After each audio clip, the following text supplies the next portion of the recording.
The L-sit is one of the best calisthenic skills to start learning as a beginner. It's an entry-level skill that requires core strength as well as upper body strength, and it's really rewarding once you've achieved it. The L-sit lays the framework for more advanced calisthenic skills such as the V-sit, dragon flag, and the core strength that you get through training with the L-sit unlocks more advanced progressions for other calisthenics exercises. In this tutorial, I'm breaking down the key L-sit exercise progressions that will help you develop the core, leg, and upper body strength needed to hold the L-sit. In order to hold the L-sit, you need to train three main muscle groups. One, your rectus abdominis, which is more commonly thought of as your six-pack. The second group that you need to train in order to unlock your L-sit is your hip flexors and quads, which are the main muscle groups that are used to hold your legs off the floor in the L-sit. The third main muscle group needed to achieve the L-sit is your upper body, specifically your shoulders, triceps, and all of the muscles that control the movement of your shoulder blades, which play an important role in protracting and depressing your shoulder blades, aka moving your shoulder blades down and forward, which is the motion needed to lift your body off of the floor in the L-sit. And the exercise progressions that I'm about to go over are going to challenge all these muscle groups, strengthen you, and help you move directly towards your L-sit. For all these exercises, I recommend using parallettes or blocks to elevate your hands off the floor. Eventually, the end game for the L-sit is going to be to do the L-sit on the floor, but in order to get there, we need to slowly build up the muscles over time, starting with our hands higher off the floor as an easier progression. As we develop strength, we lower our hands and the distance between our body and the floor. Exercise number one is going to be your L-sit tuck hold. For this exercise, keep your arms straight. What you want to practice is sliding your shoulder blades down away from your ears. This is the first exercise that is going to help us develop that upper body strength that we need to do harder L-sit progressions. As you can see, I'm using parallettes for this exercise, but you can also do these elevated on plates or on yoga blocks or even with chairs if you want. Now, if this is too intense, instead of lifting your feet off of the floor, start with them on the floor and just practice holding your body off of the floor while really squeezing your shoulder blades down away from your ears. Exercise number two is going to be a slightly harder progression than the one we just did. So now instead of having our two knees tucked up towards our chest, we're going to start letting one of those legs extend in front of us. We're still challenging our arm strength and our shoulder control, but we're also starting to develop a little bit of that hip flexor and quad strength. The reason we're not doing two legs at once here is because that's more intense than just doing one at a time. At first, this might be really hard. It's okay if you can only do 1 or 2 reps per leg. That's great. Start there, and over time you can increase the reps. Now, if you can't extend one leg in front of you at all, you can't hold it up, that means that you need to strengthen your hip flexors and your quads. So 2 great exercises to do that you can focus on are either hanging or laying leg lifts. For laying leg lifts, which is going to be the easier progression if you don't have a lot of grip strength, which is completely fine, you're going to lay on your back, press your lower back into the floor, and lower your legs so that they come about an inch or 2 away from the floor before lifting them back up to 90 degrees. Where you're going to be challenging your hip flexors most is not when your legs are up at 90 degrees, but when they're closest to the floor.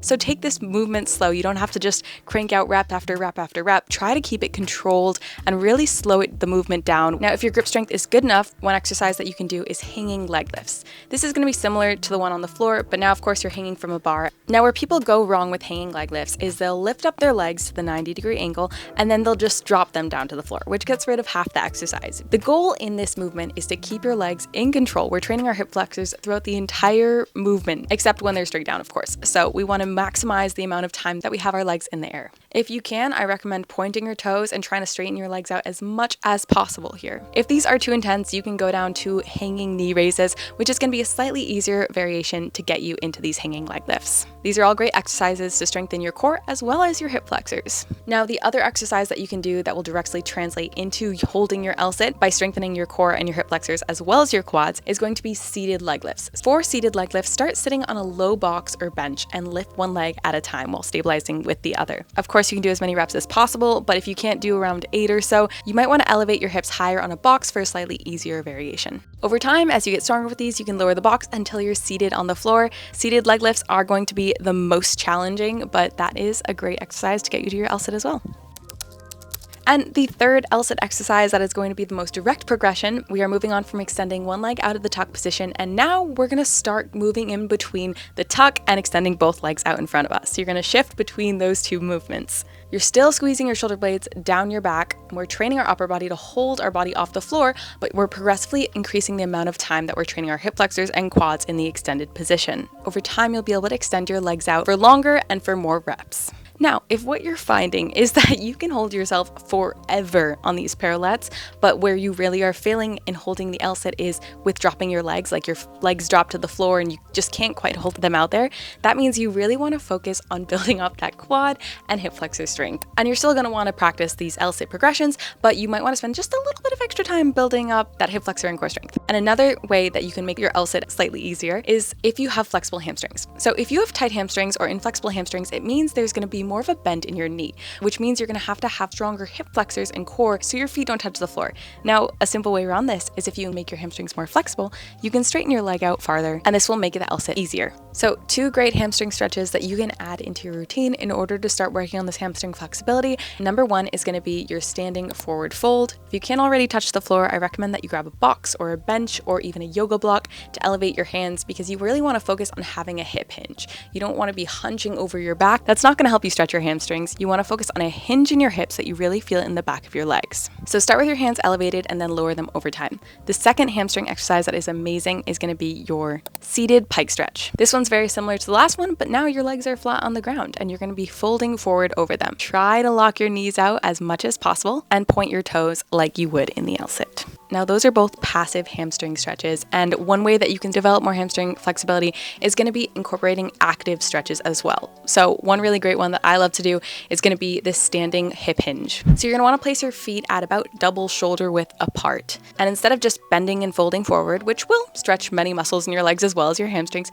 you're going to want to think about sending your hips backward and really hinging at your waist. What this is going to be doing is this is going to be forcing your body to use your hamstrings. As you straighten to stand out of your hip hinge, you're going to be activating your hamstring muscles, making this an active hamstring stretch. And as you move in and out of this hip hinge, you can continue to send your hips a little bit farther back, and over time, this is going to be a really great tool along with these other hamstring exercises to improve your leg flexibility. Back to the L-sit progressions. So as you hold the L-sit for longer and longer on parallettes, you can slowly close the distance between your feet and the floor. Now, this can look like one of 2 things. Number 1 is going to be moving on to lower parallettes that are closer to the floor, and then eventually moving on to the floor. This is one form of progressive overload.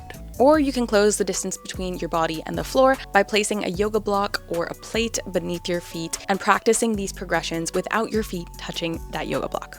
And please, please, please don't forget to do a proper shoulder, arm, and wrist warm-up before getting into the L-sit training, especially if you're working on parallettes. Now, once you've mastered the L-sit and are looking for a bit of a new challenge, check out the video that I made with exercises to get you to your V-sit. I will link that after this one. If you enjoyed the video, don't forget to give it a like and subscribe. I will see you in the next one.